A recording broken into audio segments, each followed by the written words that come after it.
آپ لوگ اتنا چندہ کیوں مانگتے ہیں؟ اتنا زیادہ چندہ پھر لوگوں کو لگا دیا آپ نے. تو ویسے پاکستان میں بھکاری بہت زیادہ ہے، جہاں ہمیں بیکلیش آ رہا ہے، اور آپ نے بھی یوں کہتے ہیں کہ بھائی بھکاری بنا دیا ہے، تو کیا ایسا ہی ہے واقعی؟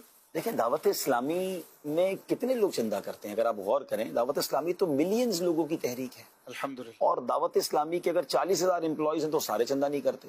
اگر یہ بار بار کہتے ہیں نا کہ جو باہر ڈبے لگے ہوئے ہیں یا باکسز لگے ہوئے ہیں، تو چونکہ میں اچار کا نگران ہوں، میرا خیال ہے پورے پاکستان کے تمام اس مجلس کے اراکین 2,000 کے قریب ہوں گے جو کام کر رہے ہیں. اب 2,000 افراد 25 کروڑ کے ملک میں 2,000 افراد ہیں جن کا کام باکس جا کے کھولنا ہے.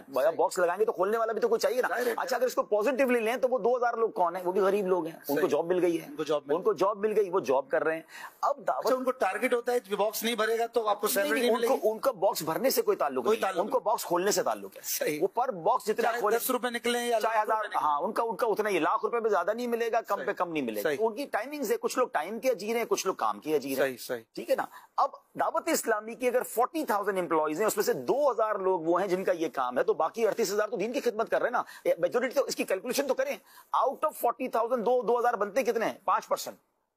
دعوت اسلامی کے 5% امپلائی کا کام چندے کے یہ باکسز وغیرہ لگانا ہے. باقی امپلائیز تو کوئی امام ہے، کوئی مؤذن ہے، کوئی مدرس ہے، کوئی مبلغ ہے، دین کے کام کر رہے ہیں. اب 2,000 افراد اگر پوری دعوت اسلامی کے لیے کام کر رہے ہیں تو یہ تو نارمل سی بات ہے. جس تنظیم میں لاکھوں والنٹیئرز ہوں، آپ والنٹیئرلی کام کرتے ہیں، میں الحمدللہ کرتا ہوں، ایسے لاکھوں ہیں. یہ تو کوئی ایسی بات نہ ہوئی. اب دیکھیں بات یہ کہ چندہ کیوں کرتے ہیں، دس از گڈ کوشچن. دیکھیے چندہ کیوں ہوتا ہے کہ دعوت اسلامی کے پہلے کاموں کو سمجھیے. دعوت اسلامی کے اس وقت جو میں سمجھتا ہوں آن پیپر جو ہمیں ہر مہینے خرچہ کرنا ہے اور پھر اس کے بعد سال کا خرچہ کرنا ہے، وہ تقریباً 20-25-30 ارب روپے بن جاتا ہے. اور اس کے بعد کچھ خرچہ ہوا جو آن پیپر نہیں ہے. وہ اس لیے نہیں ہے کہ جو علاقوں میں مسجدیں بن رہی ہیں، آپ کے علاقے میں جو بھی مسجد بنتی ہے 15-20 کروڑ سے کم کی بنتی ہے، جس علاقے میں آپ امامت کر رہے ہیں 22 کروڑ کی جگہ، ابھی آپ نے 22 کروڑ کی جگہ لی. تو یہ پیسے اگر آپ کیلکولیٹ کریں تو دعوت اسلامی شاید سال کے 60-70 ارب روپے خرچ کرتی ہے. 60-70 ارب روپے، اور یہ پاکستان، دنیا کے ملاؤں تو شاید یہ 70-80-100 ارب بن جائیں گے. پوری دنیا میں مراکز بن رہے ہیں، مبلغین کام کر رہے ہیں. 100 ارب روپے جو تنظیم سال کے خرچ کر رہی ہے تو وہ جمع کر رہی ہے، تو کر رہی ہے نا. ٹھیک ہے. لیکن اب آپ 100 ارب جمع کریں گے تو نظر آئے گا نا کہ آپ چندہ بھی کر رہے ہیں، اعلان بھی کر رہے ہیں، اور لوگ آپ کو دے رہے ہیں. آپ کو خرچہ بھی نظر آنا چاہیے کہ وہ خرچ ہو رہا ہے. مسجد چاہیے، ہمیں بھی مدرسہ چاہیے، مسجد بناتے ہیں. دیکھیں مسجد بن جاتی ہے 1 کروڑ 2 کروڑ میں، وہ بنانے والا بنا دیتا ہے، لیکن اس کے بعد مسجد کے امام، مؤذن، الیکٹرک کا بل، یہ سارا شروع ہو جاتا ہے. وہ لاکھ روپے کا خرچہ مہینے کا شروع ہو گیا. ہمارا تو خرچہ بڑھتا ہی جا رہا ہے، ہمیں اس پہ غم نہیں ہے. لاکھ روپے تو کم بتا رہے ہیں، اب 2-4 لاکھ پہ لگ جاتا. اب مدرسہ بنا تو 5-6 لاکھ پہ پہنچ جائے. اب آپ سوچیں کہ ہمارا یہ نیت ہے، ہم تو دعا کرتے ہیں اگر آج دعوت اسلامی 25-30 ارب روپے جو پیپر پہ خرچہ کر رہی ہے، اللہ کرے 300 ارب خرچہ کرے. ہم نے کام تھوڑی روکنا ہے، اللہ پاک مددگار بھیجے گا. یہاں تک بھی تو اللہ نے پہنچایا نا، آگے بھی رب نے پہنچانا ہے. تو یہ دیکھیں کلیش جو ہوتا ہے نا اشفاق بھائی، یہ آپ ہمیشہ یاد رکھیں، باقی ناظرین بھی سن لیں.